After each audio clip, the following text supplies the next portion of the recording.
შემეცნებით საგანმანათლებლო პროექტი რადიო კინო მზადდება სტუდია კოცის ბაზაზე. პროექტის ხელმძღვანელი კობა ცხაკაია. პროექტის რედაქტორი ნინო ჩხიკვიშვილი.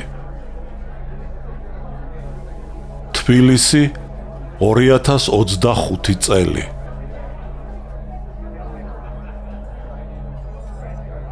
ალექსანდრე ქუთათელი, პირისპირ, რომანი 2 ტომად და 4 წიგნად. პირველი ტომი, წიგნი პირველი. ნაწილი პირველი. მესამე. მე ვფიქრობ, მწერალს იმდენივე სიმამაცე ეჭირვება, რამდენიც მებრძოლს. წერალი უნდა ფიქრობდეს ჟურნალისტებზე არა უმეტეს იმისა, ვიდრე მებრძოლი ჰოსპიტალზე. სტენდალი. კორნელი მუშტაიდის ბაღის ახლოს ტრამვაიდან ჩამოვიდა. მუშტაიდის ბაღის წინ, სააბრეშუმო სადგურის შენობაში, ჰოსპიტალი მოეწყოთ. კორნელიმ ჰოსპიტალის ბაღის ჭიშკარი შეაღო. ომში დაჭრილი უფეხო და უხელო ყავარჯნიანი ჯარისკაცები ბაღის სკამებზე, ჰოსპიტალის კიბეზე ისხდნენ და მზეზე თბებოდნენ. ზოგს თავი ჰქონდა შეხვეული, ზოგს კიდევ ფეხი და ხელი. ჯარისკაცები საცვლების ამარა იყვნენ, ჩუსტები და ჰოსპიტალის ძველი გაცვეთილი ხალათები ეცვათ. ომში დაჭრილებს დასახიჩრებულთ და სისხლდაშრეტილთ მუშტაიდის ბაღში ჯანსაღ ჯარისკაცთა ღრეობა შურდათ. დამცინავი ღიმილით გააყოლეს თვალი ამ პარტავანი სახითა და ნაბიჯით მიმავალ ჭაბუკ ჯარისკაცს. კორნელის შერცხვა, ჰოსპიტალის კიბე აირბინა, კარები შეაღო და დერეფანში შევიდა. ქვედა სართულში უფროსი ექიმის კაბინეტი, კანცელარია და აფთიაქი იყო. ზედაში პალატები, ამბულატორია, საოპერაციო ოთახი. დერეფანში ექიმები და ფერშლები და მორჩენილი ჯარისკაცები ფუსფუსებდნენ. ბედნიერი ჯარისკაცები სანიტარული ფურცელისა და შვებულების მისაღებად შედიოდნენ კანცელარიაში. აფთიაქის კარებთან კორნელიმ ოლღა თავაძე დაინახა. პირმრგვალი, შავთვალწარბა, ეშხიანი, მომცრო ტანის ახალგაზრდა ქალი. იგი ფარმაცევტი იყო, ჰოსპიტალის აფთიაქის მომუშავე. გვერდზე მასავით მომცრო ტანის, თავდიდა სტუდენტი ედგა, ძმა, გიგო თავაძე. ოლღა და გიგო კორნელის სამშობლო სოფლიდან, კარისმერეთიდან იყვნენ. ღარიბი კაცის, ნალბანდის შვილები. გიგოს გასულ წელს დაემთავრებინა ქუთაისში გიმნაზია. იგი ახალგაზრდა მარქსისტთა შორის გამოირჩეოდა როგორც მცოდნე და ენამწარე მოკამათე. ოქროსფერ ღილებიანი მოძველებული ლურჯი დიაგონალის ქურთუკი ეცვა, ლურჯივე ქუდი ეხურა. გიმნაზიის დამთავრების მერმე უსახსრობის გამო გიგო რუსეთში ვერ წასულიყო. თბილისის უნივერსიტეტის ეკონომიური ფაკულტეტის მსმენელად ირიცხებოდა. კორნელი მიესალმა დასა და ძმას. თავაძეებმა მოკრძალებითა და მოწიწებით ჩამოართვეს ხელი. კორნელი ძმის სანახავად მობრძანდით, ჰკითხა ოლღამ. დიახ, მიუგო კორნელიმ. ბატონი ევგენი, უფროსი ექიმის კაბინეტში გახლავთ. კორნელი, დაიწყო ოლღამ. ევგენის ზმარო ბრძანდებით, იმიტომ არ მოგახსენებთ, დედას გეფიცებით. თქვენი ძმისთანა კაცის მნახველი არა ვარ. ექიმებს, ფერშლებს, მომსახურეებს, ავადმყოფებს, დარაჯები რომ დარაჯებია, იმათაც ისე უყვართ ბატონი ევგენი, რომ ვერ აგიწერთ. ქალმა მაყვლისფერი თვალები განაბა, გაიღიმა და ნიკაპი წინ წასწია. მიბრძანდით ბატონო კორნელი კაბინეტში. დასძინა მან.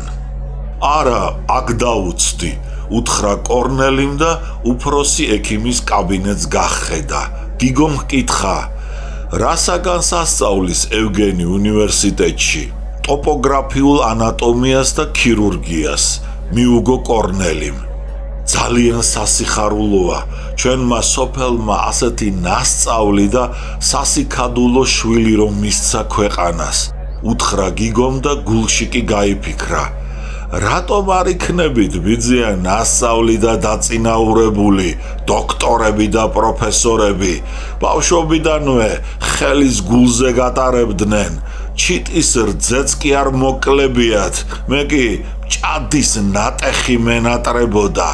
შობა ახალ წელს და აღდგომა დღეს თუ გვეღირსებოდა ხორცი, ავდარსა და თოვლ-ჭყლაფში დახეული წუღით დავტყაპუნებდი. მეხუთე კლასიდან რეპეტიტორობით თავს ვირჩენდი. კაცი პატრონი დღესაც არ ამყავს და რა ჩემი ფეხების პროფესორი და მეცნიერი უნდა გამოვიდეს ჩემისთანა საწყალი ღარიბი გლეხიშვილისაგან. გიგომ შურით შეხედა კორნელის თეთრ სახეს, კოკო ბულვაშებს, ლამაზად დახატულ ვიწრო წარბებს, შევარდენსავით ბასრ თვალებს, რომელშიაც სიმხნე და მამაცობა გამოსჭვიოდა.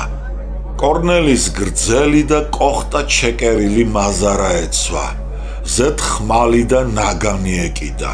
ჟოლისფერ ეპოლეტებზე ფეიერვერკებისათვის მიჩნეული 3 ზოლი დახვებოდა გარდიგარდმო. ეპოლეტის ღილთან ზარბაზნის გადაჯვარედინებული 2 ლულა და მათ შორის აფეთქებული ყუმბარა ეკრა. გაპრიალებულ ჩექმებზე დეზები გაეკეთებინა. ოფიცრობა თუ უნდოდა, გიმნაზიას რისთვის ამთავრებდა, გაიფიქრა გიგომ. თავის დაგლეჯილ და ქუსლ მოგცეულ ფეხსაცმელებზე დაიხედა. სტუდენტური ქურთუკი გაისწორა და ისევ გააბა კორნელთან საუბარი. აგერ ბატონი ევგენი მობრძანდება, დაიძახა ახტაცებულმა ოლღამ. კაბინეტიდან უფროსი ექიმი, თერაპევტი შალვა წულუკიძე და ქირურგი ევგენი მხეიძე გამოვიდნენ. ევგენი მაღალი და ახოვანი კაცი იყო. თეთრი ხალათი ეცვა და თეთრი ქუდი ჩაჩი ეხურა. უფროსი ექიმის ქცევა და გამომეტყველება ამტკიცებდა ევგენისადმი მის პატივისცემასა და მოკრძალებას. კორნელის უფროსი ძმა ევგენი მხეიძე ჰოსპიტალის ქირურგიული განყოფილების გამგე იყო. იგი ახლახან ჩამოსულიყო რუსეთიდან, სადაც ანატომიის ცნობილი პროფესორის ასისტენტად მუშაობდა. მსოფლიო ომის დროს ფრონტზე სამხედრო ექიმად მისულს დასახიჩრებულ ჯარისკაცებზე ოპერაციებმა დიდი პრაქტიკა შესძინეს. ქალათა ტრეპანაციისა და ტვინის არეში ჩატარებული ოპერაციებით იმთავითვე დიდი ყურადღება მიიქცია. 1912 წელს წინვალედ დაიცვა დისერტაცია ტოპოგრაფიულ ანატომიაში და დოქტორის წოდება მიანიჭეს. იგი პირგაპარსული, მაღალი და გამხდარი კაცი იყო. შინაგანსნეულებათა ექიმი, შალვა წულუკიძე კი მომცრო ტანისა. შალვა ძალიან ჰგავდა რუს ცნობილ მოგზაურს მიკლუხო მაკლაის. იგი შავწვერ ულვაში იღიმებოდა და დიდ სათვალეში მისჩერებოდა კორნელის ძმას. ევგენი მხეიძის შავგრემანი, ოდნავ გამხდარი ლამაზი სახე, მაღალი შუბლი და კაეშნით სავსე, მომაჯადოებელი შავი თვალები, მხატვრის სისწორით რომ გადმოეცა პორტრეტისათვის ასეთი წარწერა უნდა გაეკეთებინა. ადამიანთა სცენისა და ტანჯვა ვაების მკურნალი. ექიმის მაღალი დანიშნულება სავსებით შეეგნო ევგენის, განსხვავებით იმ ექიმებისაგან, რომლებიც თუმცა არტისტულად ხფლობდნენ დანას, მაგრამ გულგრილნი არიან ადამიანთა სცენისა, ტკივილებისა, წვალებისა და შინაგანი სამყაროს მიმართ. ასეთი გულგრილი ექიმები და ქირურგები უმრავლეს შემთხვევაში ყაზბებს აგვანან, სუქდებიან, სახე სისხლისფრად ელანძებათ და მსუქანი ქეჩო ეკეცებათ. ასეთი ექიმები და ქირურგები საზოგადოების სიყვარულს ვერ იმსახურებენ, რადგან მათთვის უცხოა ადამიანის სულის ყველაზე მაღალი გამოხატულება სიყვარული ცოცხალი არსისადმი.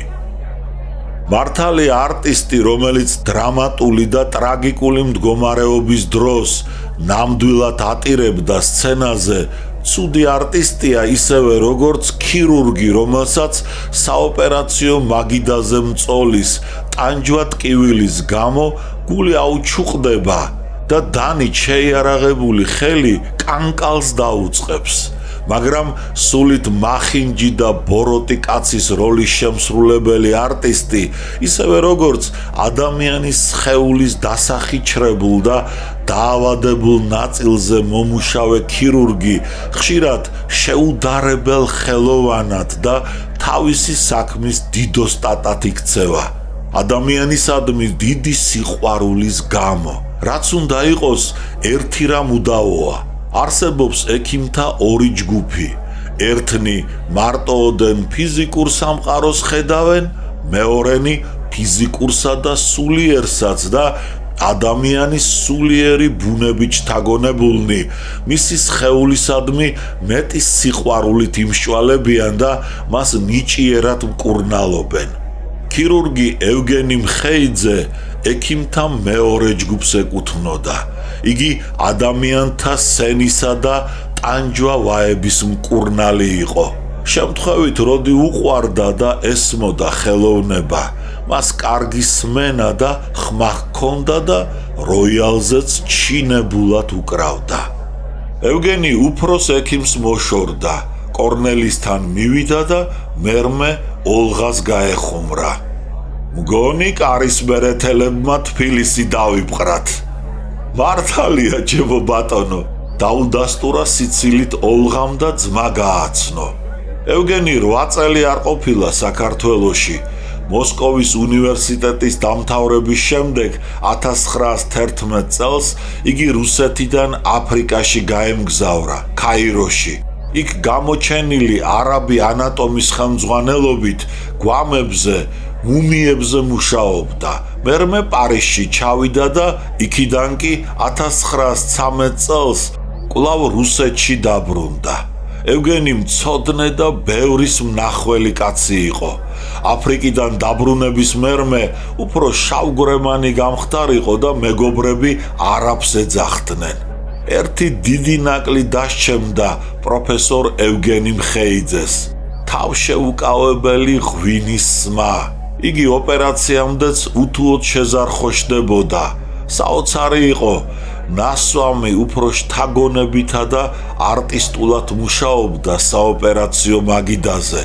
ევგენიმ ოლღას ჰკითხა: ეგ რომელი ძმაა? პატარა გიგო რომ დავტოვე? დიახ, ჩემო ბატონო, მიუგო ოლღამ. ყოჩახ, უკვე სტუდენტი გამხდარა. ევგენი გიგოს მიესალმა და ხელი გაუწოდა. გიგომ ქუდი მოიხადა. ქირურგს ხელი ჩამოართვა მოწიწებით. მერმე ქუდი დაიხურა და ისევ დარცხვენით ჩაჰკიდა თავი. თუ გინდათ ოპერაციაზე დამესწარით, უთხრა ევგენიმ კორნელის და გიგოს.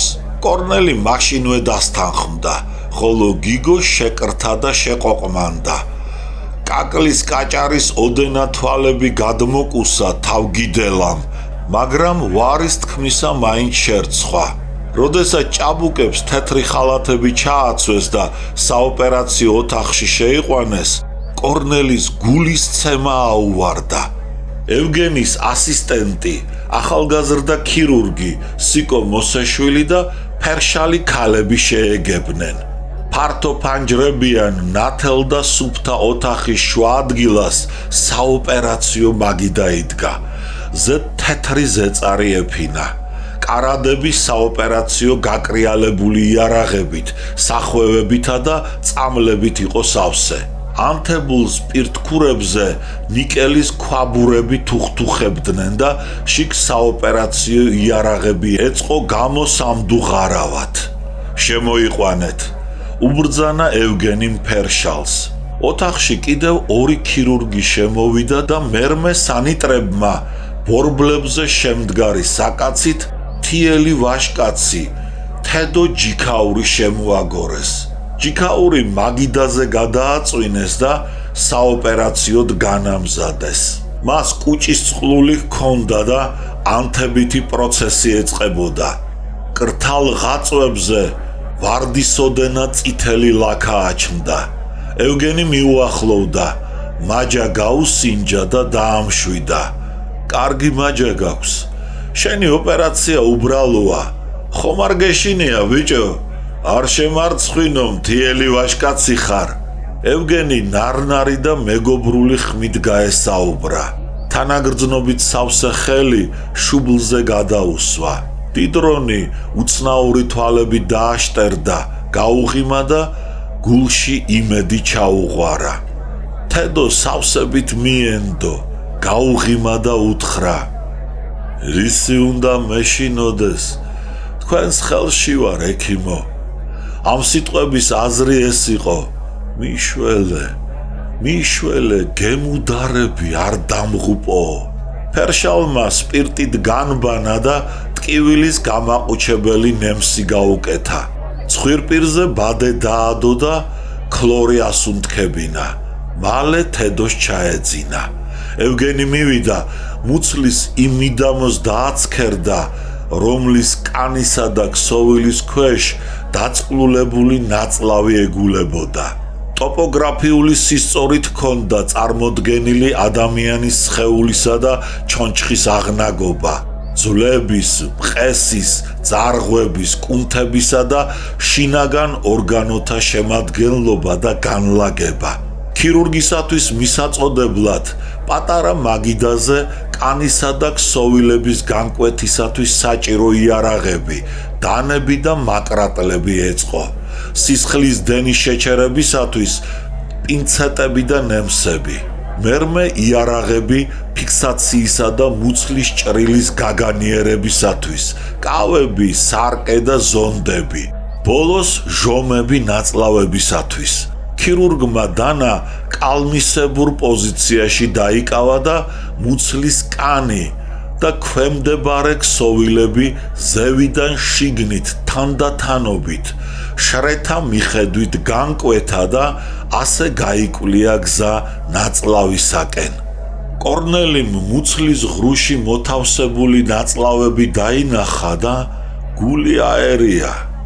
მისი ძმის გრძელი და შვართი თითები კი საოცარი სიჩქარით მოქმედებდნენ. ჰკვეთდნენ, ჭრიდნენ, იჭერდნენ, ჰკონავდნენ ძარღვებს. კორნელი ვეღარ სცნობდა სრულიად შეცვლილ თავისი ძმის შთაგონებულ სახეს და თვალებს. გული თანდათან უღონდებოდა.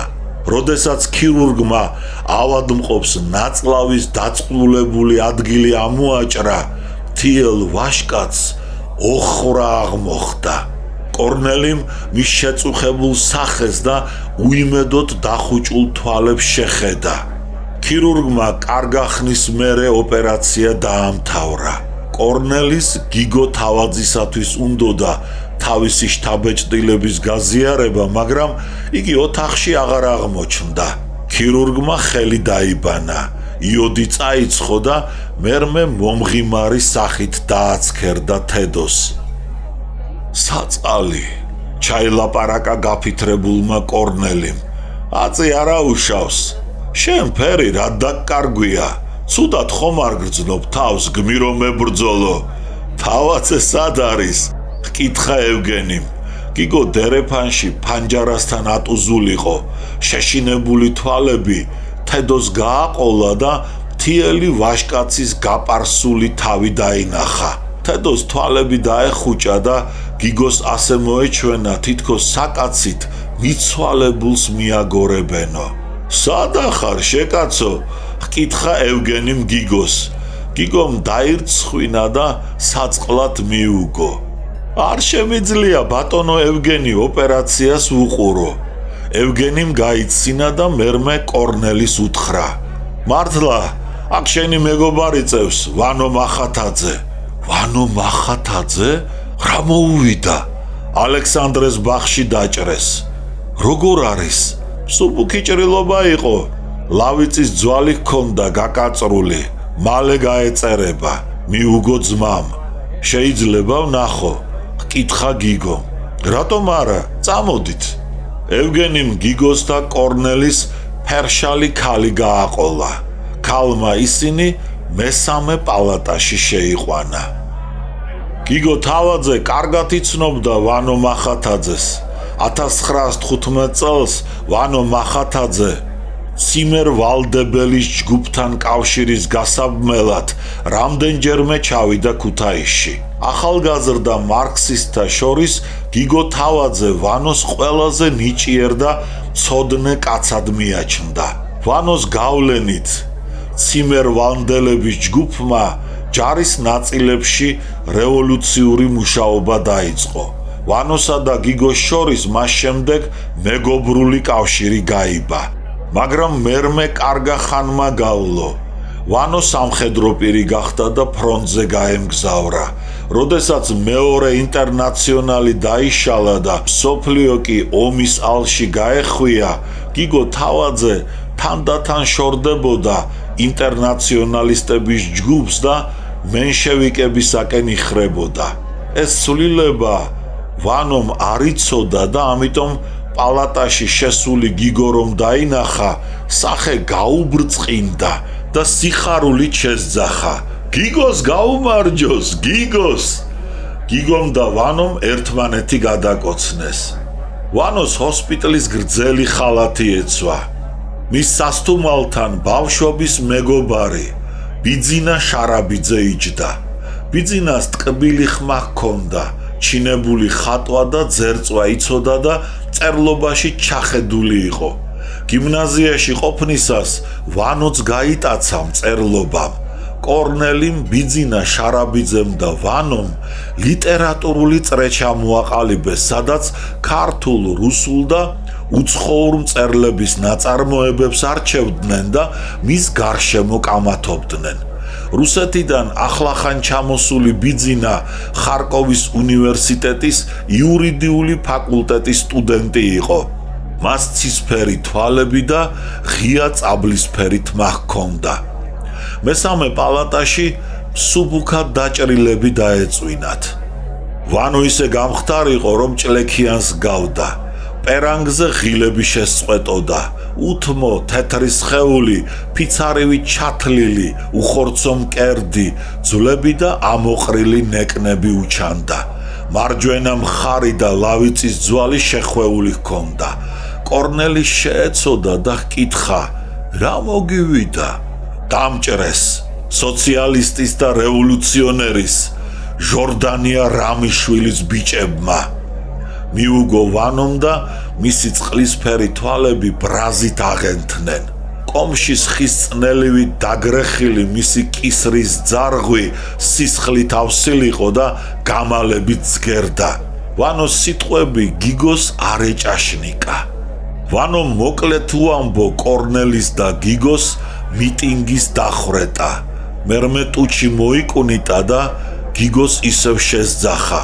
შენ რა შვრები, კაცო? ჩემი წერილი თუ მიიღე პეტროგრადიდან? მივიღე, მიუგო გიგომ და ორჭოფულად გაიღიმა. ვანო თავის მეტად საინტერესო წერილზე ლაპარაკობდა. რევოლუციის დღეებში ომიდან დაბრუნებული პრაპორშჩიკი ვანო მახათაძე პეტროგრადში იყო და მუშებთან და ჯარისკაცებთან ერთად იღებდა მონაწილეობას მეფის მთავრობის მინისტრების დაპატიმრებაში. მახათაძემ ეს ამბავი პეტროგრადიდან გიგოში ატყობინა. შეიტყვეთ ყველამ, ნიკოლოზ მეფის მინისტრები რევოლუციურ ჯარს დაპატიმრებული ჰყავს. მე ამ ჯარში ვიმყოფები. ხედავ, საჭირო ყოფილა ფანატიზმი. მახათაძე ამ წერილის გამო ეკითხებოდა თავაძეს, მაგრამ რამდენადაც ვანო მარცხნივ მიდიოდა და ლენინის მიერ დასახულ გზას მიჰყვებოდა, მტკიცე და ურყევი ბოლშევიკი ხდებოდა. გიგო იმდენადვე მარჯვნივ იხრებოდა და ბოლოს მენშევიკებს მიეკედლა. ამრიგად ჰოსპიტალში პირდაპირ შეხვდნენ ერთმანეთს ორ საწინააღმდეგო ბანაკში მდგარი ძველი მეგობრები. ლენინი დაიწყო ახტაცებით ვანომ. ყველაზე უფრო საჭირო და საყვარელი ადამიანი არის დღეს მსოფლიო მუშათა კლასისათვის. მე ორჯერ მოусმინე მას პეტროგრადში.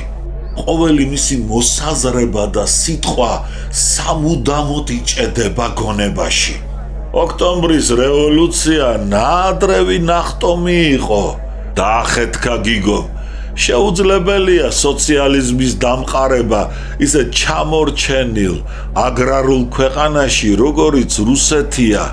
ევროპისა და ამერიკის გარეშე, რუსეთსა და ჩინეთში სოციალიზმის დამყარება ზღაპარია. ერიჰა, ამრეზი შენიშნა ვანო. როგორი დიდი აბრუნდი გაგიკეთებია. ვეღარ გცნობ შეკაცო. ოქტომბრის რევოლუციის შემდეგ რუსეთმა თავისუფლება მოიპოვა და კაპიტალისტურ ქვეყნებს სამუდამოდ გაემიჯნა. ახლა რევოლუციის ხანძარი ჩინეთსა და ინდოეთსაც თუ მოედო და ეს ქვეყნები ევროპასა და ინგლისს ხელიდან გამოეცალა, ისინი კაპიტალისტური ევროპა და მით უფრო ინგლისი ხუხულასავით დაინგრევა. რევოლუცია მარტო რუსეთით არ შემოიზღუდება, იგი სხვა ქვეყნებშიც მოხდება. მსოფლიო მეურნეობის სისტემიდან გამოთიშულ რუსეთში სოციალიზმისა და კომუნიზმის განხორციელება და დამყარება ქნა შესაძლებელია? ჰკითხა გიგომ. შენ, ჩემო ძმაო, გაუსწორებელი ოპორტუნისტი, მენშევიკი გამხდარ ხარ. ამზერით მიუგო ვანო. ვინც თქვენ არ გეთანხმებათ, თქვენ ყველას ოპორტუნისტს უწოდებთ. მე მეცნიერული სოციალიზმის ნიადაგზე ვდგავარ, შენიშნა გიგომ. გიდელივი დიდსა და წაგრძელებულ თავზე თხუნელას თათის მსგავსი მოკლე თითებიანი ხელი გადაისვა და კაკლის კაჭარის ოდენა თვალები გადმოკარკლა. ეს იმას ნიშნავდა, რომ რასაც ამიერიდან იტყოდა, უთხოვარ ჭეშმარიტებად უნდა მიეღოთ და არავინ არ უნდა შეჰკამათებოდა, თორემ მოკამათეს არ დაინდობდა და უთლოდ გააბურთავებდა. თქვენი მეცნიერული სოციალიზმი რომელია? სოციალიზმი 1000 წლის მერე, არა? დაცინვით კითხა ვანომ და დასძინა. ასე მსჯელობენ რეფორმატორები კაუცკი, ჟორდანია, ხოლო მარქს ენგელსი, მათი კომუნისტური მანიფესტი და იქიდან გამომდინარე ლენინის რევოლუციური მოძღვრება კი სულ სხვას ღაღადებს. როდესაც რევოლუცია საბჭოთა ქვეყანას მტრებისაგან საბოლოოდ გასწმენს, მაშინვე ინდუსტრიალიზაცია და ელექტროფიკაციას დავიწყებთ. ქვეყნის სახალხო მეურნეობას ავაყვავებთ და ფეტიშად მიჩნეულ შენს ევროპას დავეწევით და უკანაც ჩამოვიტოვებთ, უთხრა ვანომ და განაგრძო. თქვენ საზოგადოების განვითარებაში წინასწარ მოხაზულ გარდუვალ წრეს აღიარებთ. საზოგადოების განვითარებას ისტორიის ბრმა ძალას ანდობთ, ხოლო ადამიანის შეგნება და ნებასურვილი კი ნოლამდე დაგყავთ. რადგან გიგო თავაძე მარქსის ეკონომიურ მოძღვრებას კარგახან სწავლობდა, ამიტომ მარქსის კაპიტალიდან უამრავი ციტატები მოიტანა და ამ ფორმულების ინტერპრეტაცია დაიწყო. ყველა ქვეყნის ეკონომისტებს იმგვარად ეჭიდებოდა, რომ სოციალიზმის განხორციელება პრობლემატურად გამოიყურებოდა. ვანომ შენიშნა, შენი ეკონომიური თეორია ბუნდოვანი და გაუგებარია. იგი ამავე დროს სოციალიზმის მიმართ აშკარად მტრულ ხასიათს ატარებს. ახლა გიგომ აღარ დაინდო ვანო. ისეთი დიდი გონების ადამიანები, როგორიც ადამ სმიტი, მალთუსი, რიკარდო, ჯონ სტიუარტ მილი, ჯევონსი და კარლ მარქსი იყვნენ იმ ეკონომიურ საკითხებზე, რომელსაც მე შევეხე, თავს იტეხდნენ და ზოგი მათგანი ხშირად ბორძიკობდა კიდეც. შენ კი ეკონომიური თეორიის რთული ადგილები, რომლებიც დედანში ვერ გაგიგია, გადაგიგდია და სოციალიზმის განხორციელებისათვის მცდარ და მტრულ მოძღვრებად მიგიჩნევია. მაგრამ ჩემი აზრით საჭიროა იცნობდე იმ მოძღვრებას, რომელსაც იზიარებ. ესე იგი, მარქსისტი თუ ხარ, მარქსის მოძღვრებას, განსაკუთრებით კი მის ეკონომიურ თეორიას დედანში უნდა იცნობდე. მეც მანდა ვარ, შენსავით არ გავკადნიერდები. საკითხავია, ვის უფრო სწორად და მართებულად გაუგია მარქსის ეკონომიური მოძღვრება, მე თუ შენ? შენ მარქსი უკუღმართად გაგიგია, რადგან მისი ეკონომიური მოძღვრების ყალბის მქმნელებს დაუბრმავები ხარ, მაგრამ ისინი მარქსთან რა მოსატანი არიან? შენს გონებას მარქსის მოძღვრების რევიზიის სუნი აზდის. შენ კარლ კაუცკის და ოტო ბაუერის ტყვეობაში ხარ. მარქსის რევოლუციური თეორიის ნაცვლად შრალ დოგმას აღმერთებ და დაგვიწყნია, რას ამბობდნენ თვით მარქსი და ენგელსი თავისი მოძღვრების შესახებ. ისინი ამბობდნენ, ჩვენი თეორია დოგმა კი არ არის, არამედ სახელმძღვანელო მოქმედებისათვისო. მიუგო ვანომ. კიდევ დიდხანს იკამათეს და ბოლოს მოკამათენი ბიძინა შარაბიძემ დააშოშმინა. იგი ფანჯარასთან მივიდა, მუშტაედის ბაღში შეგროვილ ჯარისკაცებს გახედა და დაიძახა. ერთი შეხედეთ ამას, არყის ბოთლს როგორ აპირქვავებს, აგერ მას ფეხზე ძლივს რო დგას და იგინება. ან კიდევ იმათ ბაღის ღობის რიკულებს და შუბებს რომ ღუნავენ და აფუჭებენ. ისინი დაგიმყარებენ სოციალიზმს. შენ კიდევ არ მოიშალე დემაგოგია, ჰკითხა ვანომ და ისიც ფანჯარასთან მივიდა. ბაღიდან ღრიანცელი, გარმონის ხმა და ჯარისკაცების ყვირილი მოისმოდა. აქა-იქ კარტს თამაშობდნენ. ვანომ ბიძინას, გიგოს, კორნელის და ფანჯარასთან მყოფ ჯარისკაცთა გასაგონად დაიწყო. წინათ ეს მუშტაედის ბაღი და ვიღაც ოხერი გორგიჯანოვის კაფე შანტანი, სულ სხვა ხალხით იყო სავსე, ოფიცრებით, ვაჭრებით, სპეკულანტებით და როსკიპიქალებით. გრიალებდა ორკესტრი, ყარაჩოღელნი თარზე ატირებდნენ უნიჭო ბაიათს. ესტრადის მომღერალნი კინტოური სიმღერებით ართობდნენ ხალხს. გორგიჯანოვ ბედნი, სეგდა ხოდით ბლედნი.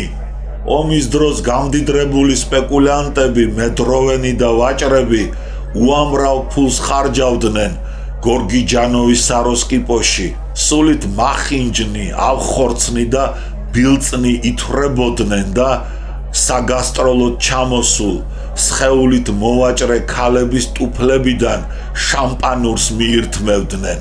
იქნებ ის დრო და ის ხალხი გერჩია შენ რევოლუციას და ჯარისკაცებს, ჰკითხა ვანომ ბიძინას. დიდართა მიმართ ზიზღი, ბრძოლის სურვილი და დაუდგრომლობა ბავშვობიდანვე ახასიათებდა ვანოს. ბაღში ფრონტიდან დაბრუნებულ ზოგიერთ ჯარისკაცთაგანის ღრიანცელი, კუნთმაგარ ვაჟკაცთა მიერ გამართული კრივი და უწესობანი გულს უღონებდნენ. ჯარისკაცები ბაღის ღობეს ეჯახებოდნენ, რკინის რიკულებს ღუნავდნენ და გრეხდნენ. ვანომ ჯარისკაცებს გახედა და ბიძინა შარაბიძეს უთხრა: სურვილი რისამე გაფუჭებისა, ჩხუბისა და ბრძოლისა ბობოქრობს მათში, როგორც შეუგნებელი პროტესტი და მათ მიერ განცდილი ტანჯვა-წამებისათვის საპასუხო აქტი. ფრონტიდან დაბრუნებულ ვაჟკაცთა ძალა და ენერგია უშრეტი არის და სასტიკი. ვისან რის წინააღმდეგ უნდა წარიმართოს, იგი ჩვენ ახლა კარგად ვიცით, შეგნებული და დადებითი ნაყოფის მომტან ბრძოლისა და შრომისაკენ მიმართავთ მას. რუსეთის ხალხის კულტურული დონის ასამაღლებლად უკვე მოპოვებულია ყველა წინამძღვრები. საბჭოთა ქვეყნის მუშები და გლეხები ისე სწრაფად ასწევენ თავის კულტურულ დონეს, ისინი ისეთ მოწინავე ქვეყანა შექმნიან, რომ იმ შენ კაპიტალისტურ ქვეყნებს შორს ჩამოიტოვებენ. კორნელის, გიგოსა და ბიძინას წასვლის მერე ვანო ისევ ფანჯარასთან მისულიყო. იგი გულდაწყვეტილი გასცქეროდა მტკვრის გაღმა საბურთალოს ყაზარმებს. მუშტაიდის ბაღში უხელმძღვანელოდ მიტოვებულ ჯარისკაცებს. იქ შორს იმთებს იქით რუსეთში ახალ სოციალისტურ ქვეყანას საფუძველი ეყრება. აქ კი ჯერ კიდევ დიდი მუშაობა არის საჭირო საბოლოო გამარჯვებისათვის. ფიქრობდა მახათაძე. ჭილყვავი ვება ბებერჭადარზე და ალვის ხეების კენწეროებზე ჩხავილი დაფრინავდა. მახათაძეს ალექსანდრეს ბაღში მიტინგის დახვრეტა მოაგონდა. თბილისის გარშემო აზღუდულ მთებს გახედა და გაიფიქრა. ტარვალი გამარჯვებას ზეიმობს. და ეიზეიმოს. მუშათა დამთხეული სისხლი ადრე თუ გვიან ყაყაჩოსავით გაიშლება და ჩვენი ქვეყნის მთებსა და მიდამოებზეც დაიწერება წამიერ დახეული და ფეხქვეშ გათელილი დროშის სიტყვები ახალი თავისუფლების განთიადი.